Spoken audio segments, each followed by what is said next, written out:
Salut tout le monde! Aujourd'hui, la capsule va porter dans le fond sur 5 petits trucs pratico-pratiques pour vous aider si vous êtes en objectif de perte de poids. On en parle souvent dans les médias sociaux. Dans le fond, il y a des trucs comme ça partout.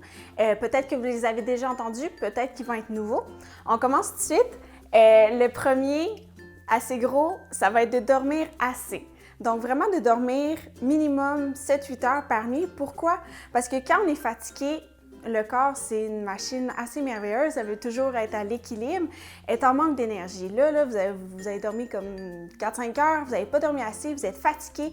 Les signaux de faim vont être très présents, ils vont faire « Oh, on a besoin d'énergie ».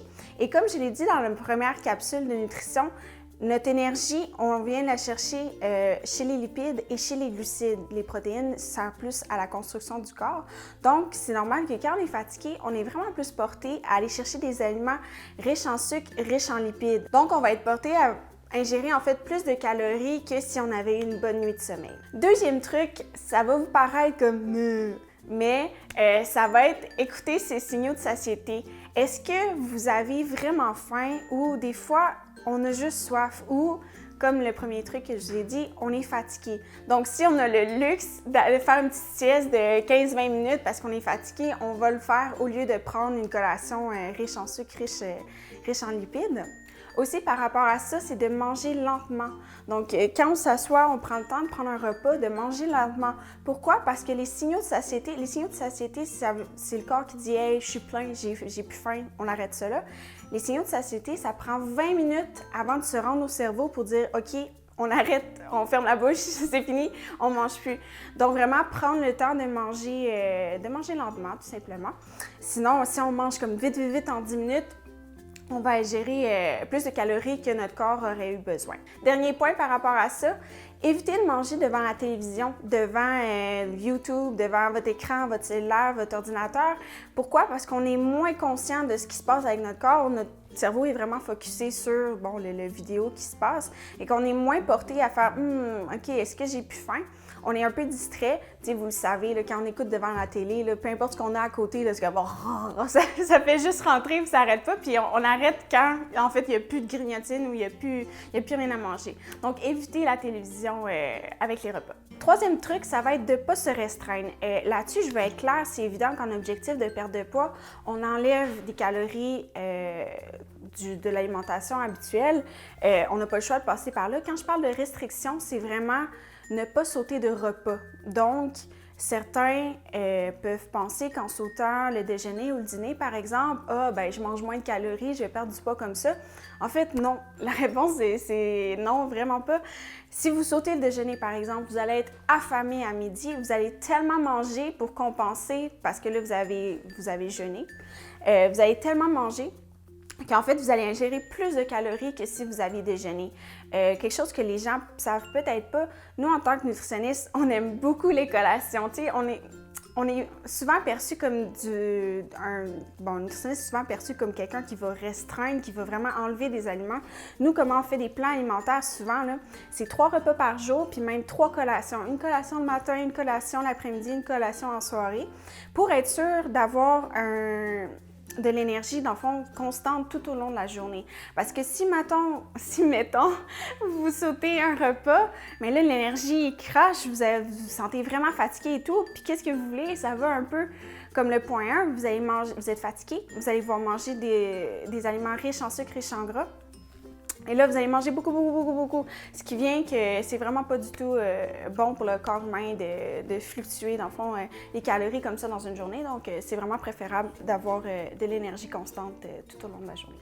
Quatrième truc, ça va être en lien avec l'entraînement. Il est évident que si on veut commencer à perdre du poids, oui, il y a la nutrition qui est très importante, mais aussi il va falloir se mettre à l'activité physique. Souvent, quand on se dit « bon, ça y est, je veux perdre du poids », souvent on a peu ou pas fait beaucoup d'activité physique avant, on s'y met.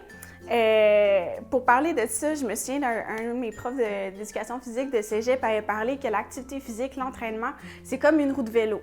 C'est dur à partir, mais dès que c'est parti, c'est vraiment rendu facile. Donc, c'est vraiment de commencer qui est plus demandant pour la motivation.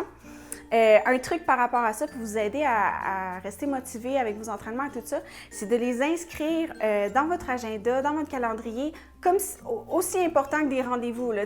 Si quelqu'un vous demande vendredi, on fait-tu de quoi? Non, non, j'ai mon cours de spinning. Ça va vraiment vous aider à rester motivé. Un point que je veux apporter par rapport à ça, souvent les gens qui veulent perdre du poids, ils disent « bon, il va falloir que je m'inscrive à un gym ».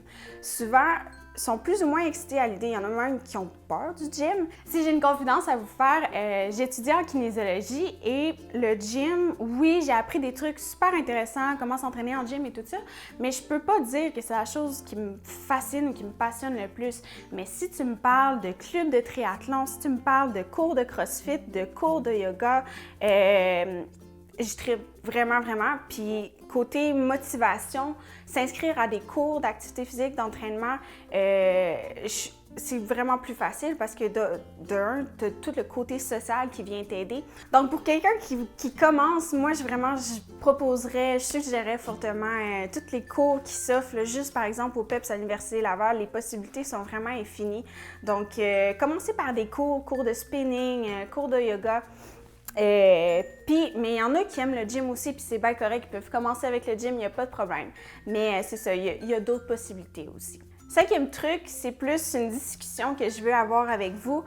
Perdre du poids, c'est beaucoup d'efforts, c'est absolument des changements à long terme qui doivent se faire. Où je veux en venir, c'est allez pas dans le côté sombre des diètes extrêmes.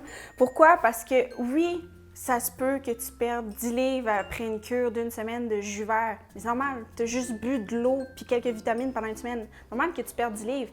Mais dès que tu recommences à manger normalement le lundi suivant, tu vas reprendre tout le poids que tu avais perdu et plus. Pourquoi? Parce que le corps, encore une fois, est une machine extraordinaire. Il fait « Wow! Tu m'as fait jeûner, tu m'as pas donné d'énergie pendant une semaine. Peut-être que ça va arriver encore. Je veux faire des réserves d'énergie pour tout d'un coup que si ça arrive encore, parce que le corps est toujours en mode survie. Donc, les diètes, c'est vraiment un côté sombre parce que, mettons, tu fais une diète, là, tu recommences à manger normalement, tu reprends le poids, mais plus, mais là, tu te sens mal parce que tu as pris plus de poids. Fait que là, tu fais une diète encore plus extrême. Puis là, à la fin de la diète, tu reprends le poids, mais encore plus. Et finalement, après le cycle des diètes infernales, vous avez pris beaucoup plus de poids que vous vouliez en perdre.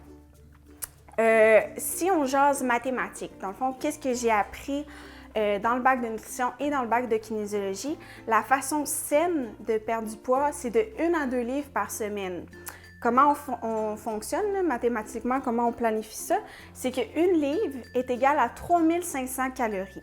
Ce qu'on va faire, c'est qu'on va retrancher 500 calories par jour en enlevant, dans le fond, 250 calories dans l'alimentation.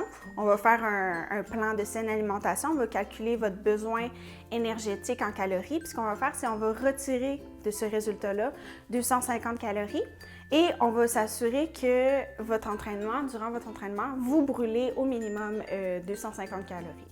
On commence comme ça. Oui, on peut retrancher plus que 500 calories par jour, sauf que faut y aller graduellement. Parce que si, admettons, vous dites « OK, je retranche 1200 calories par jour », il va falloir que tu tiennes ça tout le long. Là. Tout ça pour vous dire, en conclusion, que perdre du poids, c'est un long processus. C'est vraiment... ça nécessite des changements à long terme, ça demande des efforts, mais les résultats en vaut vraiment la peine. Ça conclut dans le fond la petite capsule de 5 conseils pratico-pratiques, mais ça n'équivaut en rien dans le fond un rendez-vous, une consultation avec une nutritionniste et ou un kinésiologue pour vous aider dans vos objectifs. Si jamais vous avez des questions par rapport à ce que j'ai dit aujourd'hui dans la capsule, ça va me faire plaisir de vous répondre en commentaire ou sinon en message privé sur la page de Squat et Fraises. Merci beaucoup d'avoir écouté la vidéo. Salut!